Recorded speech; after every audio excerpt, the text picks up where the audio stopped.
r/rules horror. Posted by u/amahuman_jjba.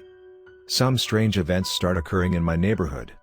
I live in a small neighborhood in the outskirts of a city. It's not very noisy and the people there are quite friendly. Actually, my family moved here several years ago due to the distance from my school, and there might be some other reasons that led to my parents' decision. I'm not the one to complain anyway, besides there's nothing to complain about. It's just that, sometimes one of the neighbors would party the whole night, with their colorful lighting on their porch and all, but that's not enough to disturb my sleep. I used to go to bed on time, and I've been a very heavy sleeper, unless someone opens the bedroom door so hard it's loud enough to wake me up. Well, at that time there's nothing out of the ordinary at all. Nice people, nice pet dogs barking at me over the fence, nice everything. I was still a kid at that time, still studying in primary school. It was until very late years that I started staying up late to play games past my bedtime. Still, there was nothing else besides peaceful nights. I moved back to sleeping with my mom and my brother when I was in grade 9 because we're saving electricity bills. The third AC in the house won't be used unless necessary.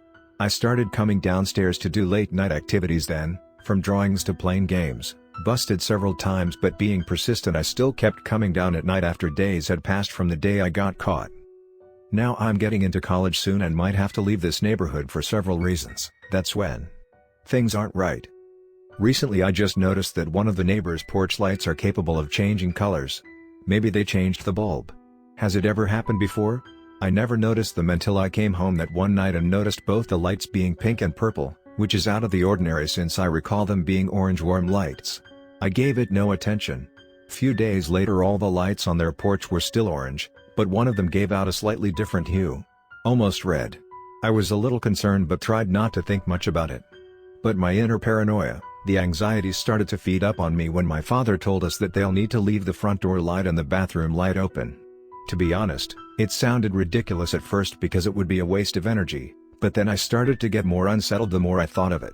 That didn't stop me from coming downstairs at night. I have nothing better to do at night. Trying to sleep had become my problem since the start of high school, so I decided to benefit from it instead.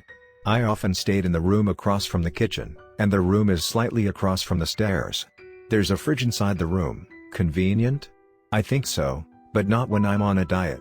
I always sit at the table facing away from the glass door behind me, because this way I'll be able to see the stairways from where I'm seated. Then again, being an anxious freak I am, I always draw the curtains closed before seating myself and get to my business. You know, when I get paranoid, I write. A lot actually, it calms me down. But this time it's totally different. I will not mention what I saw that night. I've decided to remind myself of what to do and what not.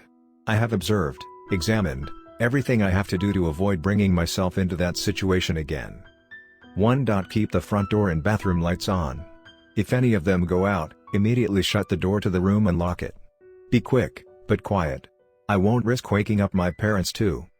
2. Remember about the neighbor's lights I mentioned earlier? Good. There have been just 3 occurrences with them so far. If the lights are orange, warm light, everything should be fine for the whole night. If one of the lights is red, or almost red, things haven't gone south, at least that's what I assume. Stay vigilant, things will certainly occur, we just don't know when. If the lights are pink and purple, I don't know about this one. It only happened once and nothing had happened. Maybe because I didn't go downstairs that night. Who knows? 3. The lights on neighbor's porch won't change for the whole night.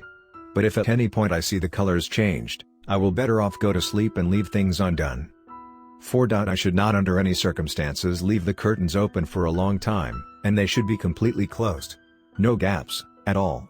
If I happen to notice it after sleep time, immediately refer to Rule 7. 5. If at some point I start growing hungry, take a bar of chocolate from the fridge. If there's no chocolate bars, just take a gulp of water. It will suffice eventually. I must not take more than 1 bar per night, else my father will know. 6. I sometimes hear noises. It is high-pitched, similar to a laugh. Actually I've heard this before the strange events occur. It is likely harmless I assume. Either I respond to it or not, nothing will happen.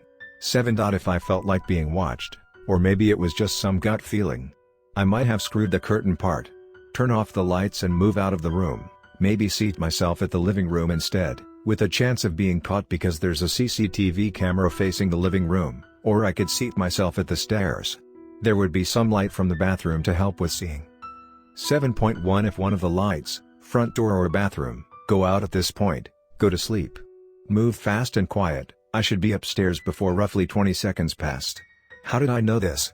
I was upstairs about to open the bedroom door when the bathroom light went off, then I heard something shuffling, knocking the contents I assumed on the shelf in front of the mirror into the sink.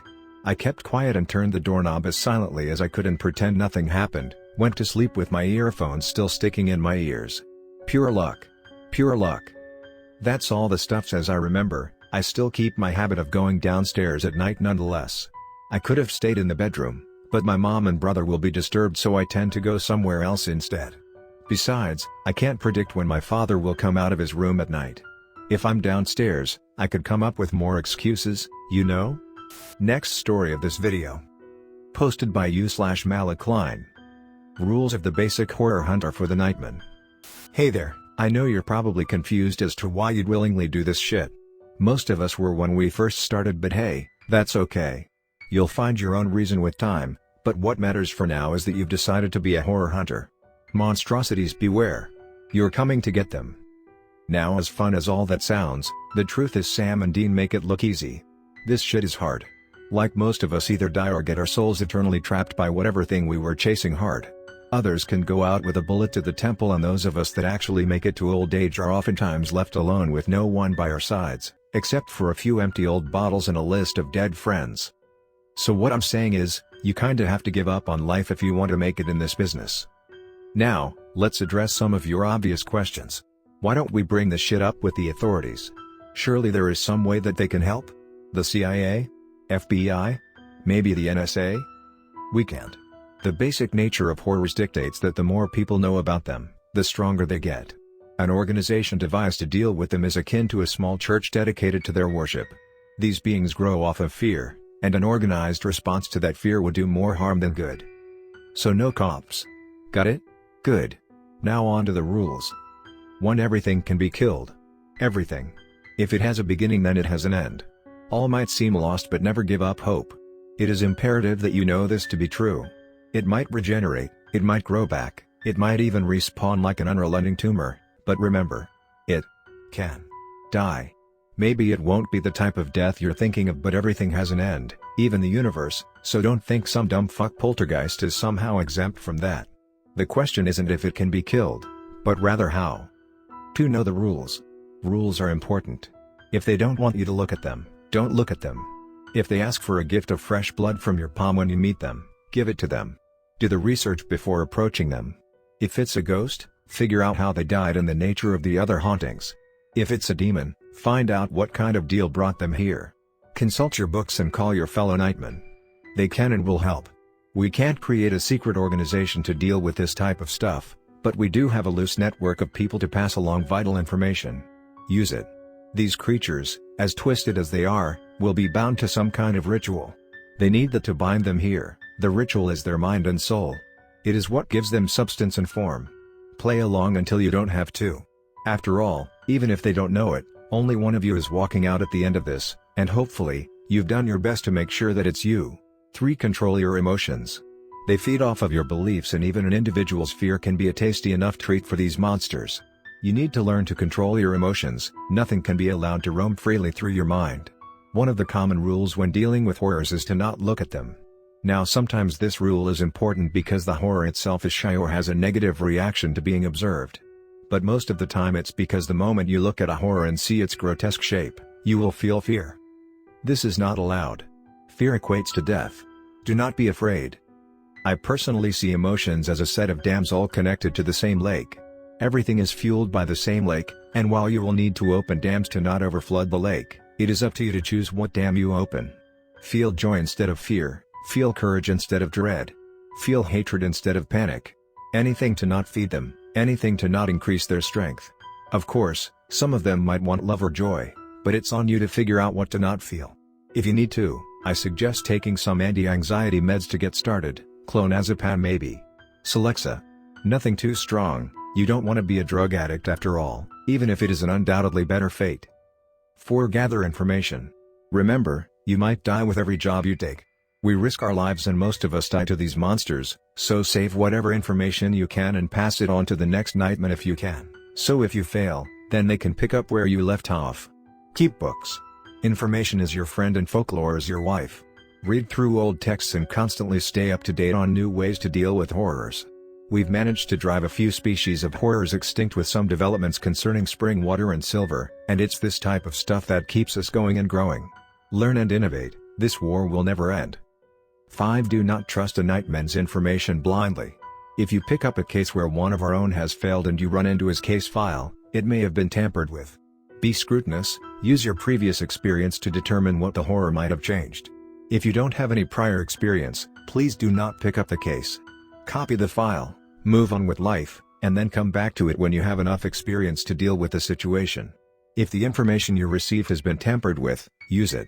Horrors can be intelligent but they lack hindsight and future planning skills. They will attempt to manipulate the information to make it easier for them to catch you. If you have a discerning eye, you can identify the changed bits and use it against them. 6. Don't get addicted. Seriously, the rush of putting down one of these creatures is immense. The feeling of a mortal man stomping out a millennia-old threat is majestic. But please, don't love the rush. Please don't pursue that rush. You'll find many of your predecessors died due to this. Of course, nothing will compare to that moment of absolute power you will have on a horror. When you have something that has killed thousands and is feared by millions under your feet, that high will be incomparable.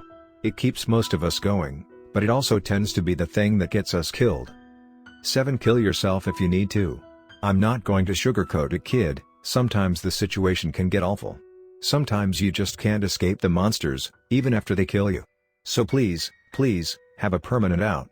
Sure, we'd all like a painless death, but most of us won't get that. But some of us get it worse than that. Some of us get eternal damnation, constantly being used and tortured by a horror we promised to pursue. Some of us are trapped being lures for more innocent victims and we're forced to sink our teeth into their flesh every time they fall. So please, if you manage to find this, run. Run before she gets you too, then come back and put this evil bitch down for good. Attached is my case file and all the resources I've gathered so far. Don't worry, all of it is up in the cloud and encrypted so she couldn't have altered the information. The encryption key is hidden in my grave at the cathedral. It's an old and holy place, and no horror should be able to step on its grounds. Oh, and when you bash her head in, ask her what time it is. She hates thinking about the time. Good luck, kid, I'll be smiling up from hell.